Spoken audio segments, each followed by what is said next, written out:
From the Owens Student Media Center and heard on Outcast OCCR, Owens Community College Radio, it's Dennis Hobson and Dion Thompson. Dennis and Dion, your hosts for The Double D Show. The Double D Show. Along with co-host Eben Corin. The Double D Show. The Double D Show. Welcome, guys, to The Double D Show. I am Dion Thompson, your co-host. And hold on, before I introduce anybody in the panel, we always have our resident millennial, Eben, right here. What's going on, man? How you guys doing? If you want to listen to the show, you can check us out on OCCR. And if you want to watch the show, you can find it at our YouTube channel on Owens Student Media Center. And I'm Dennis Hobson. I'm excited about today's episode because we have a very, very special guest on hand today. But before I get into that, Dion, you know, and Eben, you know, we usually talk sports. Yes. But this guest that we're going to have on today, he may have played sports back in the day, but he's a big community guy, and he's doing a lot of great things. He's had a past, and it's funny because I met this guy a couple years ago at CTF, the Correctional Treatment Facility, and I heard him speak, and he just did a tremendous job, and ever since then, he's been like a little brother to me. I've been a big brother to him. Sure, and his name is Willy Knighten, and we want to introduce you, Willy. Hey, glad to be here. How y'all doing this Sunday afternoon? We're glad to have you here, man. We're glad to have you here. You know, we know that you're big time in the community. You're doing great things, and we want to touch on that. Why don't you tell the people a little bit about yourself? Okay, I'm a native of here in Toledo, Ohio, and I became an activist in the city about 9 years ago. Upon my release from prison, I was serving a sentence of life. And I was told that I would probably die in prison. But I received a miracle, and I was released by a pardon from Governor Ted Strickland. At that time, when I was released, I came home with a passion and a duty and a desire to change lives. That's what I've been doing. I'm going to tell you, you know, you hear a lot of people talk about they're for the community and everything, but this guy right here, you're actually doing it. And no, seriously, man, and you should be commended and applauded, because we're going to get into this throughout the whole show. Honestly, we could probably spend two days talking to you. but what made you, when did the switch go off for you when you said, hey, you know what, this is my calling, this is my duty? Because you were facing some serious time. Life in prison is no joke. You know, no joke at all. You could lose hope. So Absolutely. How did you keep the hope? There were a lot of young guys coming in prison who I believe I influenced on the streets to do everything but the right thing. And when they came in, these guys who we called our enemies or the ops, they had similar stories, similar backgrounds. Yeah. You know, their parents were suffering while they were incarcerated. Mine was suffering. We had so much in common that we didn't think about it until we sat down in a prison cell and had a lot of years to think about it. Well, you know what, and it's funny, we all know communities, a lot of communities, not just Toledo, they're struggling, okay? Willy, you come from a great home growing up, yes. Father's a pastor. How does kids get on that track? I mean, how does kids get involved with gangs? Influence, the power of influence. What I do today, you do tomorrow is influence. And we go out of the household into the street life, and we meet people doing things that we're curious to do. And before we knew it, we didn't get off track. Before we knew it, we're skipping school, then we're dropping out of school. Then when you drop out of school, no education, where do you go? To the streets. Now with no employment, no education, then from there, where do you end up? In prison. Mm-hmm. So it was just the lure of the streets took a lot of us on the right tracks to the wrong tracks. Let me ask you, like, because you're very active out here, and you're well known. Everybody knows who you are in the city, and once again, I applaud that. But how do you actually approach these kids now, like the newer generation or whatever? How do they receive you, I guess is what I'm asking. You have to speak the language. I speak the language. A lot of the hip hop I don't care for, but I know that they like them, so I remember the names of the artists. And I ask them, who's hot right now? Or the designer clothes that they wear. What's your favorite tennis shoe?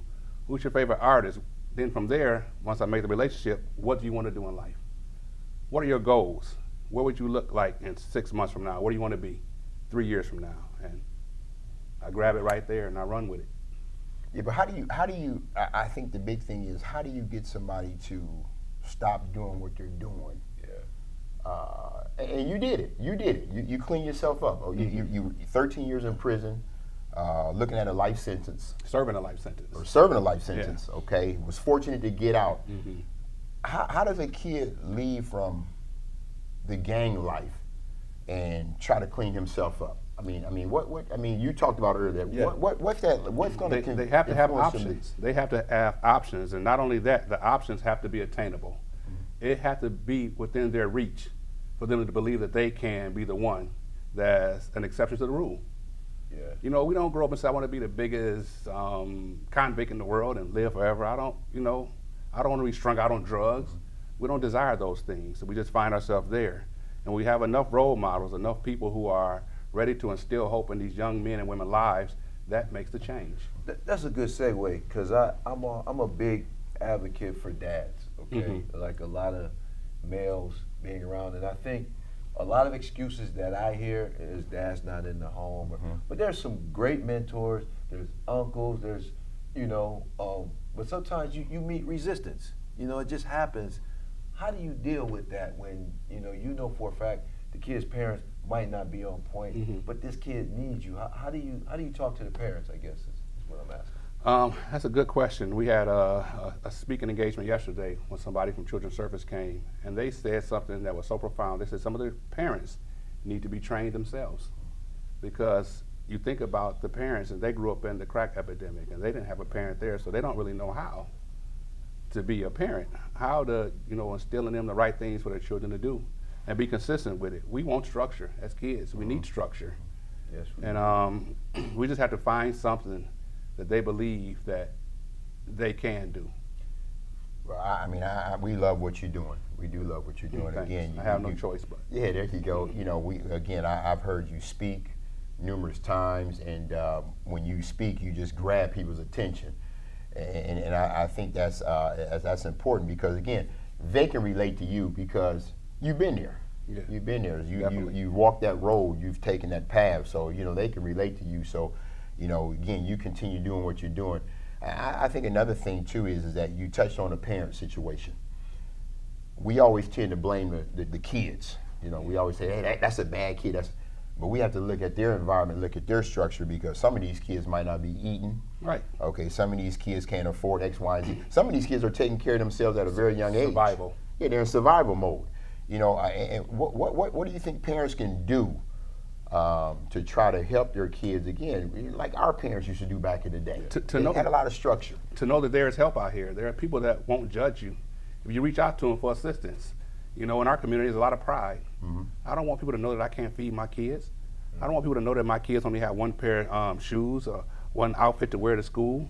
So we just have to swallow that pride and know that there is help, and that the people will not judge you to reach out for the help.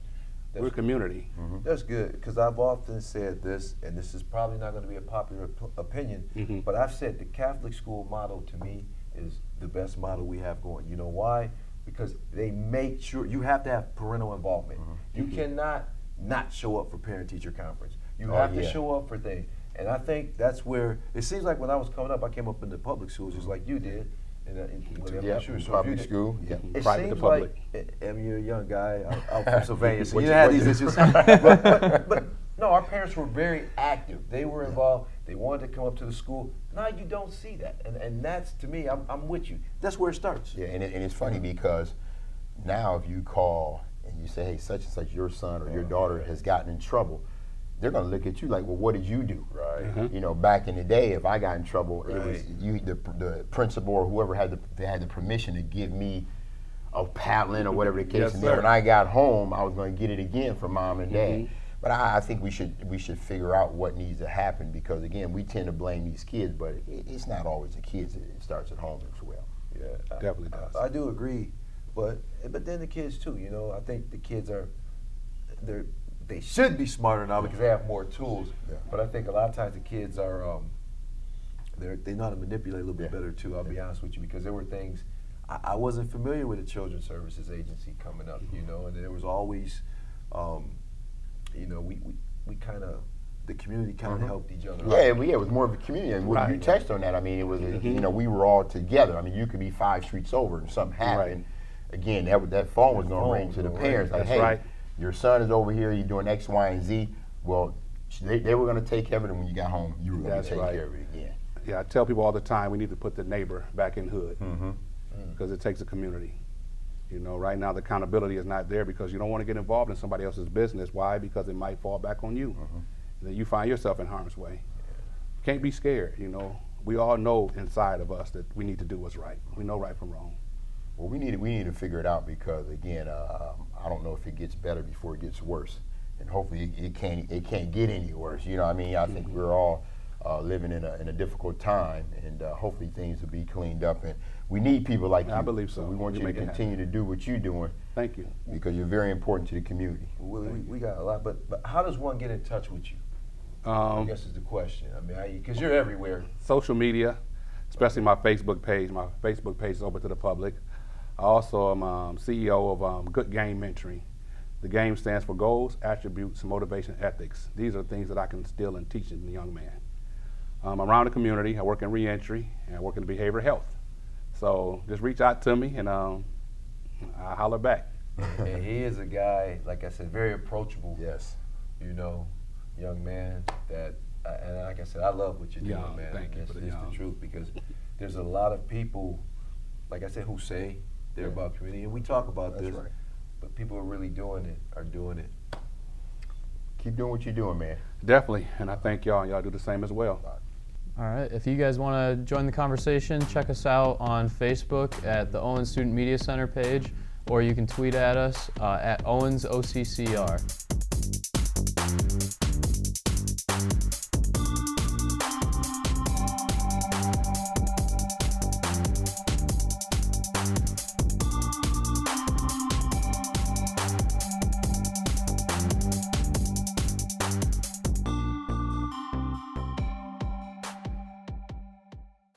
How you define success is really up to you. For me, it's helping to make the world run. Huh, that's one way. Or making a living as an artist. And that's another. Hiring someone out of college with the right skill set. Graduating, and without all that college debt. You're on a roll. Living my dreams. Now that's success. Your success starts here. Owens Community College. You recycle, right? Yep, it's confusing. It's hard for all of us to recycle properly when it's this confusing.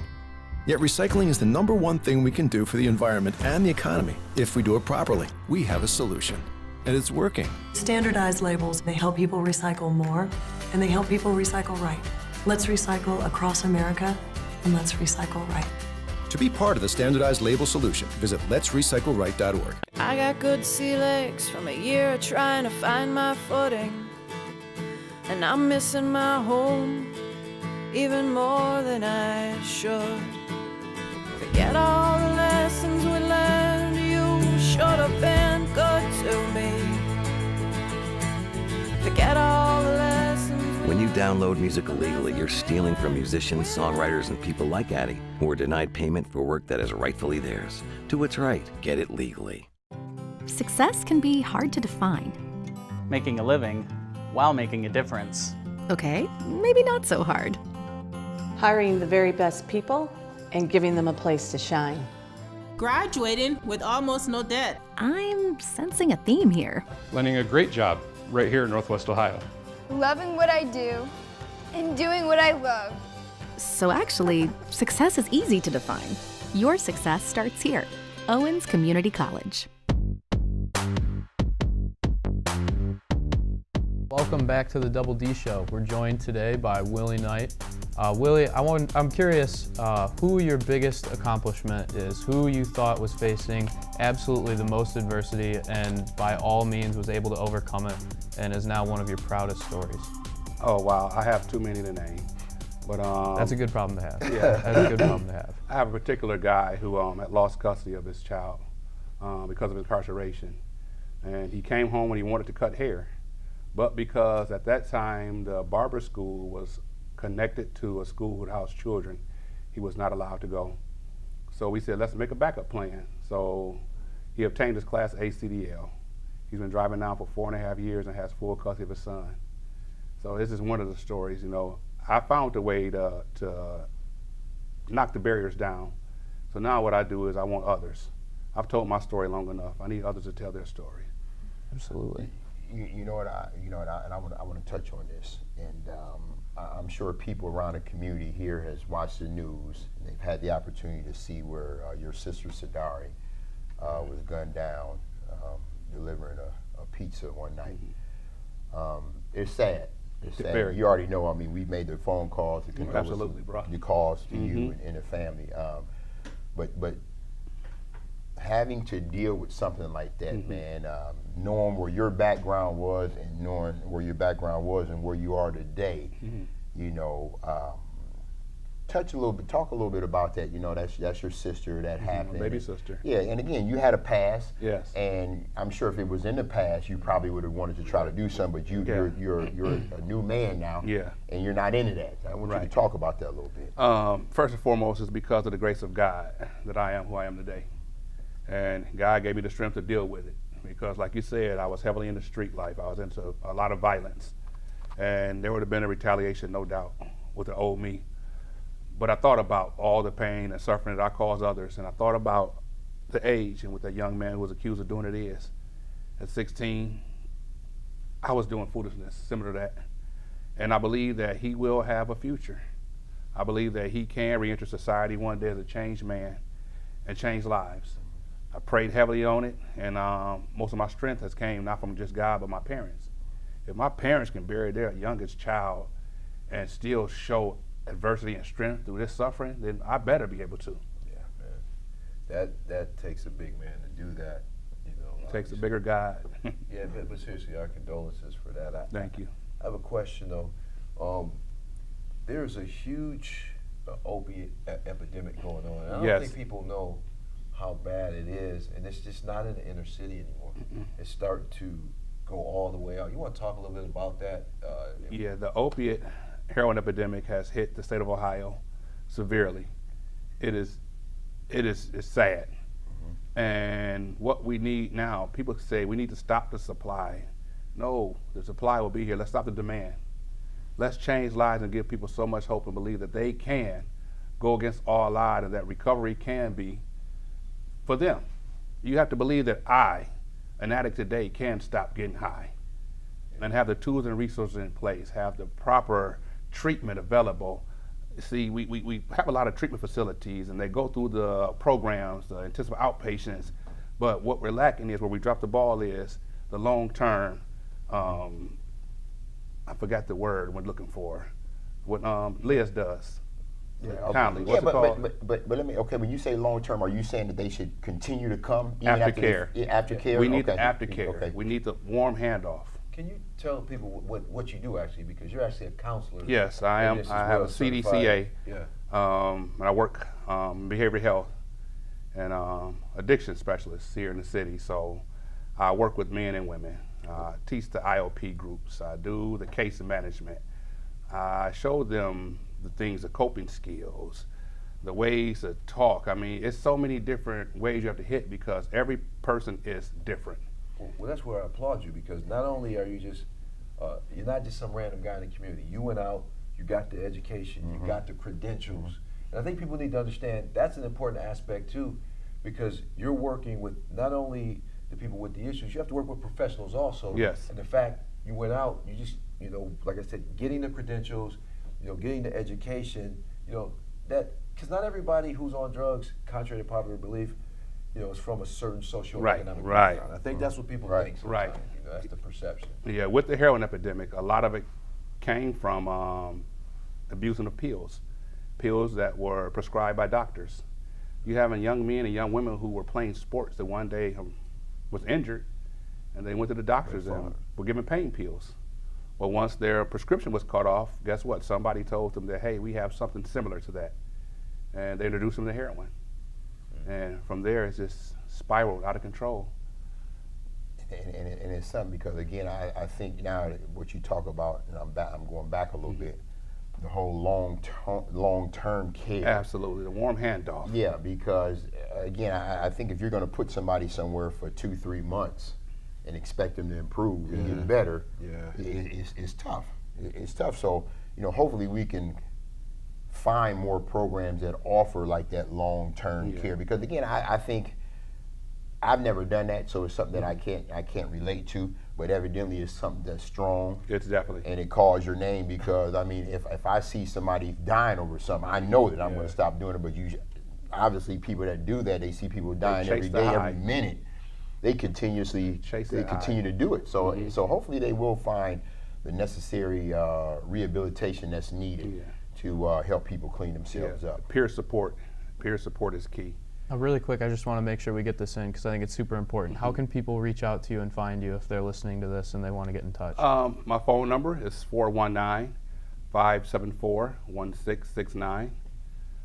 Willy Knighten on Facebook. I forgot my Instagram name, but they can find They can find me. Yeah, same thing as Facebook. Twitter, Don't be calling just to call now. You're talking about some serious problems. Yeah. People would do that around here. Well, Willy, people inbox. Willy, what's your next move, man? What do you see, or what are you focusing on? What are your plans for the future? That's just it. When I wake up every day, I'm so grateful for that day. I just do. A lot of people ask me, why haven't I written a book? Why haven't I done a movie yet? You should. I don't have time right now. Let me in a movie if you do it. Okay. I'm trying to save lives. Yeah, why not? Why not? Why not? No, but I think, seriously, I think because your story, like I said, is very compelling, and I go back to it because you hear people talk about, and I see this a lot in sports, you hear people talk about things that they really don't know anything about. People always have an opinion about things that they're not experts in, but you have lived it. You know, not so much the drug part, but the drug part too. incarceration I lived that part too. Well, you've lived it, so the fact that you understand all the aspects, how can a person not listen to you? They might not listen to you or I, because we've never been through. Right, exactly. Listen to us about sports, right, things like that, but we never dealt with that, and I think that's huge. Yeah, if they don't listen to me, there's other people out here that that's why I like the collaboration. I like the community collaboration because men know how to do wrong, but when you see somebody doing right, guess what? If you're honest with yourself, you want to be like them. I just learned how to balance a checkbook. I just learned how to obtain good credit. I just learned these things. In my 40s, I'm playing catch up. So they know right from wrong. We just have to have these things in place. Information and education is key. Well, you did a nice job catching up, man. I will say, because again, I think so many times everybody knows you talking to somebody. Well, this is what I've seen growing up. So this is what I'm accustomed to. This is what I'm used to. I'm a product of my environment. I think when you get to a certain age, you know right from wrong. Absolutely. That's what I honestly believe in. So I think, again, you know when you're doing right, you know when you're doing wrong. So, we give you a lot of credit because, again, it's like you were very resilient. You bounced back. You were able to take a situation and turn it into something good. Because, honestly, if I had to do 13 years, I don't know. I don't know if I would be able to. I couldn't make it 13. I don't think so. Let me ask you: do you speak at schools and stuff? Because I think if you can get into the school system, who's ever hearing this, need to invite this guy to talk to some of these sixth graders, talk to these elementary, because that's where it starts. Right. You have to talk to these guys, junior high and all that, so they'll understand. Like, okay, this is a real role model. I've seen my parents do this. Like I say, it might be embarrassed to talk about it, but you can give hope. And I think that's huge. So do you go into schools? Yeah, I do go into schools. Yeah. Perfect. Middle schools, elementary and high school. And I've spoken to some colleges. Yeah, I mean, Willie, he does a lot of things in Ohio in general. I mean, he goes down to Columbus. He's spoken in a prison. So he's doing a lot of great things. Keep doing it, man, because, again, I think as a community, I know we need you here. Communities need people like you in general. So you keep doing what you're doing, man. We applaud that. Thank you, brothers. It's such a hard thing to do too with so many young people because you don't realize how much things are going to impact you down the road. Because I'm 22 years old, so everything I do day to day is going to affect me 20 years from now in ways that I can't even begin to imagine. So what I've always heard from my dad growing up, that it's just always stuck with me, is you got to make mistakes so that you can learn from them.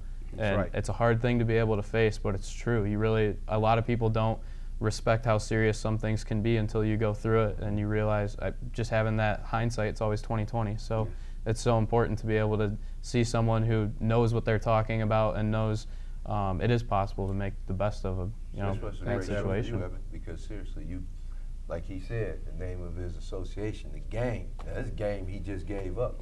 Y'all need to hear this. You know, so I just want to thank you so much, man, for coming out here because, thanks, D. Like I said, we always do shows on sports and throughout the year. This is an important topic. Like we're trying to save lives here. So thank you personally. Thank you. I appreciate y'all. Well, we definitely will have you back, man. Awesome. Keep doing what you're doing.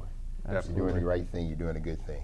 Definitely reach out to Willie if something you heard today touched you, and get a hold of him. Just even if you want something to talk about, he's a great shoulder to lean on, great guy to talk to. So thank you so much again for being on with us today. If you guys want to, if you want to listen to the show, you can always find us on OCCR, and if you want to watch the show, check out our YouTube page at Owens Student Media Center. You can always find the Double D Show on there. We'll see you guys next time. And get the likes up on that video.